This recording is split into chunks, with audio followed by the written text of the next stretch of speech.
Hi guys, and welcome to another sound booth tutorial. I'm your host, Daniel Jason Booth. Today I'm doing a bit of a Q&A based on questions that I've got throughout this week from last week's video. So let's jump in.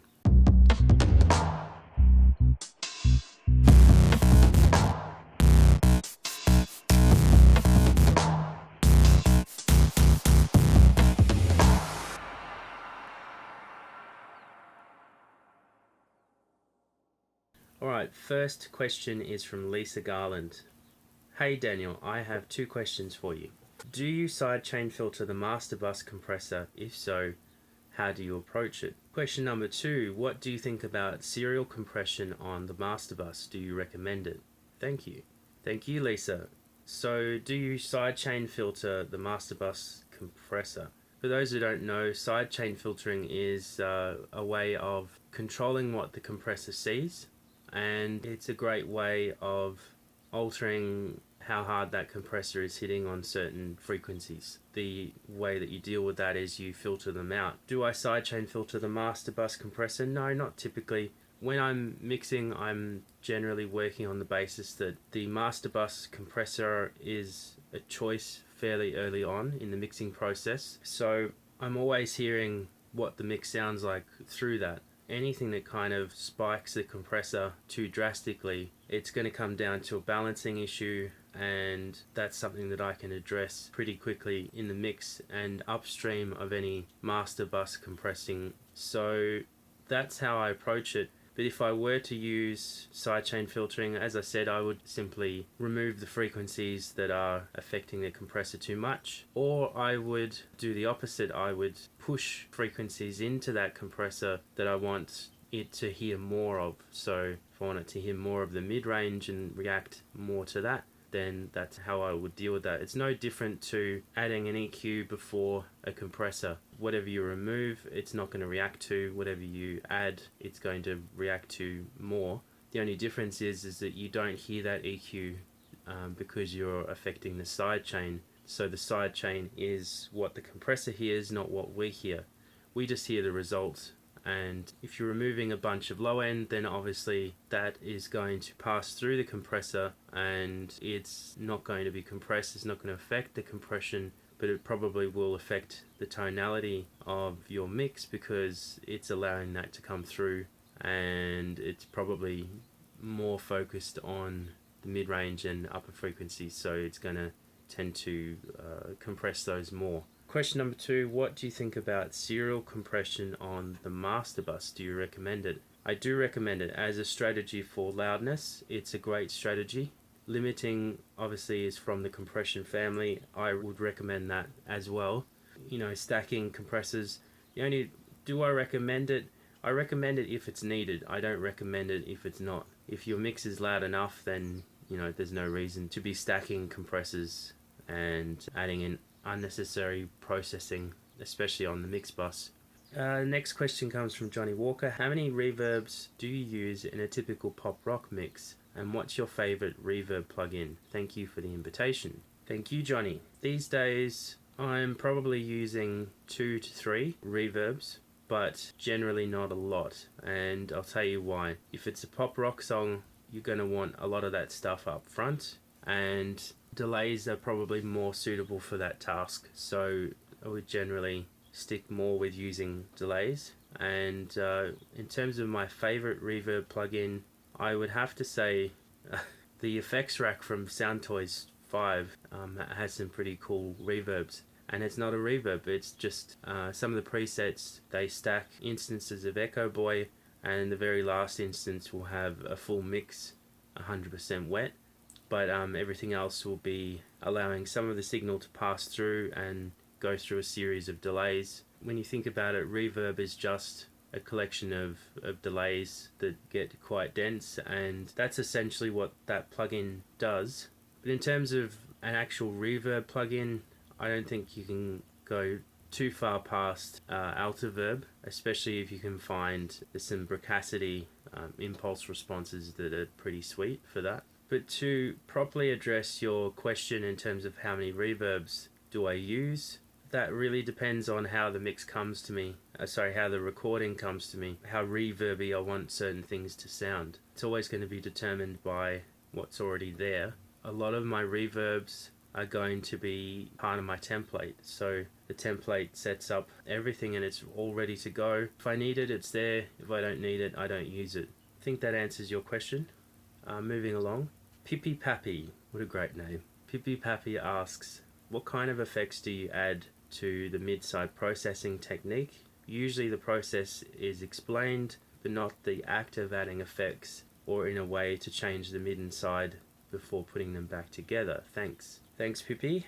The two most obvious effects, or probably the two simplest and most used, would have to be a level change between the middle and side information. And a good example of that is in the lat vert mode for the Puig Child, which is a compressor in the Waves collection. Lat vert is mid-side mode, essentially. So a good way of using that is just to not use it as a compressor, but to adjust the output so that the middle information is turned down and the side information is turned up to get some extra width. That's one obvious way of doing it. The next obvious way is to high pass a lot of the side information that's not necessary. Generally speaking, you're not going to hear a whole bunch of lows on the side. So the best way of dealing with that is just to high pass it, and you may not hear much of a difference when you're only listening to the side information, but it has the effect of cleaning up the mix quite a lot.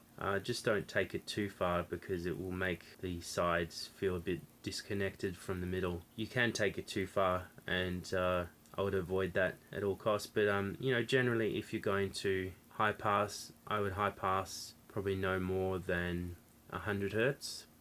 As a general rule. Getting a bit more creative, it depends on what you're trying to achieve really. Anything you can do to process the left and right signals differently you can do in mid-side. It's not, you're pretty much limited by your imagination. If you wanted to add some extra grit to the middle information, you can do that, or if you want to do that to the sides, you can do that, and not to the middle. It has to come from a need. It has to come from not wanting to do things for the sake of doing them. You need to think of it like that. Pippy Pappy also says, your hand made me laugh in this video like Will Ferrell in Talladega Nights. You didn't know what to do with it. Lol, sorry. I just don't know where to put my hands. Pueco? I'm not sure if I'm pronouncing that right. I apologize if I'm butchering that. Grouping. When you use it, how you use it, is it preset? What's a better way than another? Why is it necessary, etc.? Any and all things grouping. Trying to get mixing beats workflow smoother than an hour. I only watch your channel now. Love your methods. Thank you, Pueco. Generally, I'm using grouping for overall mixing. All my sub-mixes are generally going to be grouped together by VCAs. And the thing I love about VCAs is that they don't pass any audio, but they control things outside of groups per se.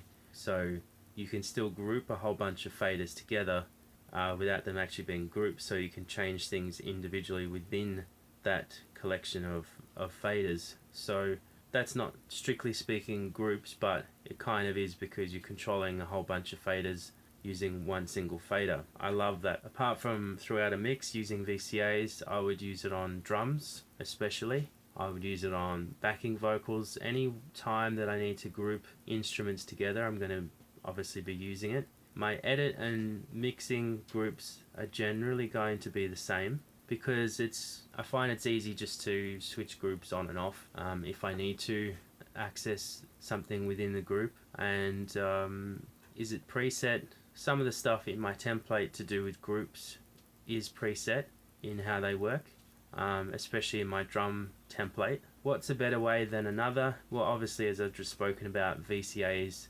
are a great way of controlling faders, a group of faders, because you can go alter the balances within the group without pulling all the faders up or down in one hit. Why it is necessary? It's necessary because it helps speed up your workflow. If you've aligned all your drums and you want to edit them in phase, then you've got to maintain that phase relationship between all those drums, and it makes no sense to do that individually for each drum. You want to keep them together and keep them as a group. So it sounds like you're trying to get your beats workflow. So I guess that means you're trying to get your drums smoother. I would highly recommend that you watch my drum template video. Even though it is Pro Tools specific, there are a lot of things in there, a lot of techniques that I don't show anywhere else. Just having them set up in a template will definitely help smooth your workflow in working with drums, or beats as you call them. It doesn't cost much, but it's an hour-long video, and I walk through a lot of different aspects of how I use groups and VCAs, and how I process the drums using the template to sculpt it to any way that I need it to. One tip in that regard, in terms of grouping, if you have a drum master and you've got a drum master in parallel, and you're compressing the snot out of the drum master parallel, but not so much on the drum master, what you can do is you can group the master and the master parallel together without actually grouping the faders. So what you can do is you can group the inserts. You can have an insert EQ on the first slot of both of those, and you can link those two EQs together. And that comes under grouping, but it's a special way of grouping inside of Pro Tools, so that whatever you do on one EQ, it affects the other EQ. So if you're boosting the low end, it boosts the low end on the other one, boosts the top end, blah blah blah. So I find that's a really good way of maintaining the phase relationship between the master and the parallel.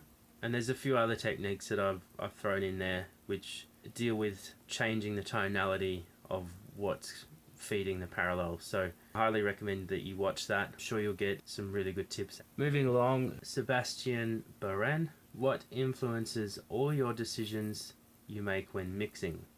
Thanks, Sebastian.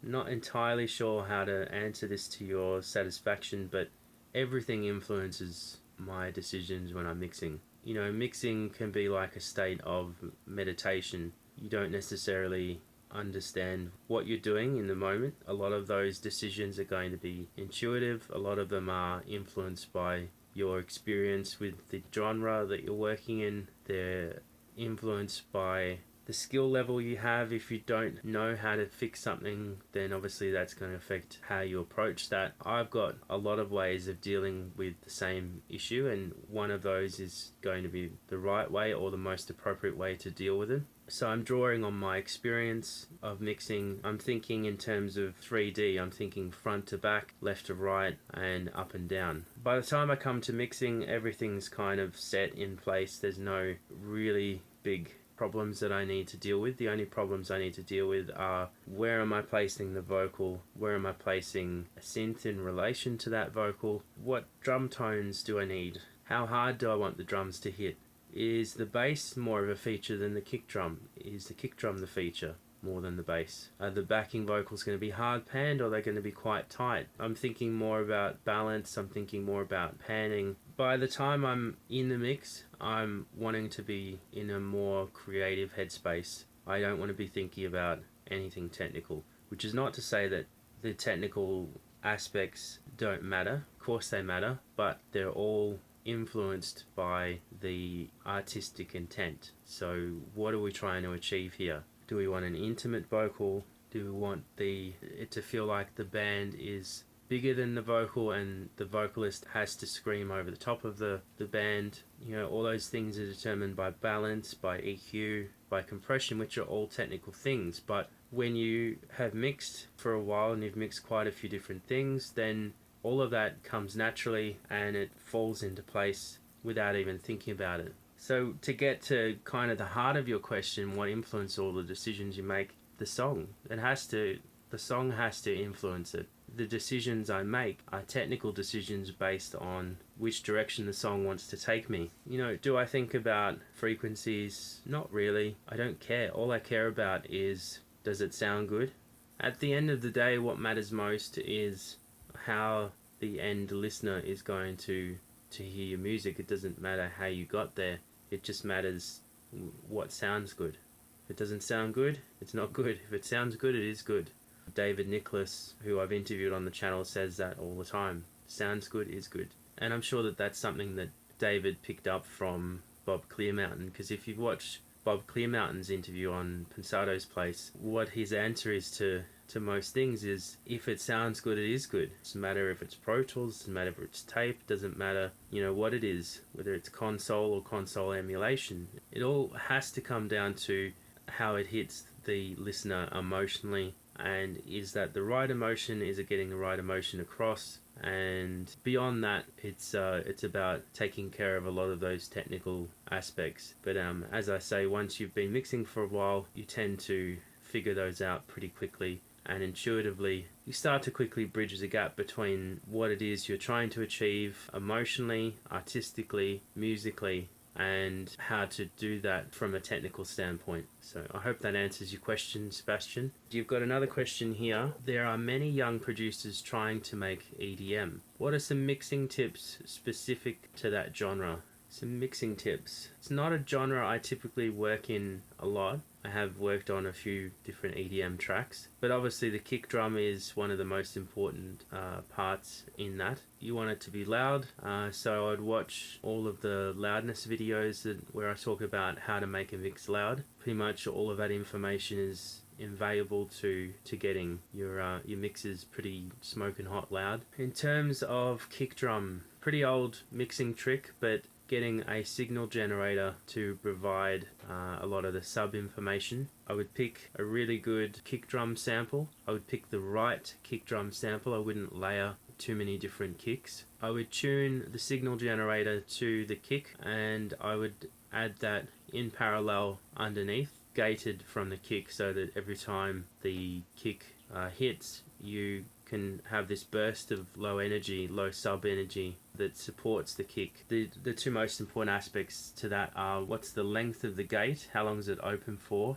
because you don't want it to be too short. It might sound a bit funny, it might sound disconnected to the main kick. You want to tune it in such a way that it's in tune with that, so that it all feels like it's one solid kick drum. In terms of mixing tips, a bit of saturation on that would definitely go a long way to getting a big thumping kick sound with a lot of snap. Another thing I would do is add another parallel of the kick and just tightly gate the transient of the kick, and use that on a separate fader to add a bit of extra snap, just using the original kick drum. Obviously if there's a vocal in it, then make the vocal the focus just as much as the kick drum, if not more. Really depends on the song. If there is no vocal, then I would figure out what instruments you're going to feature from section to section, and make sure that you're guiding the ear of the listener to each of those things. You really need to take the listener by the ear and say, here, this is happening on the left, this is happening on the right, this is happening in the middle.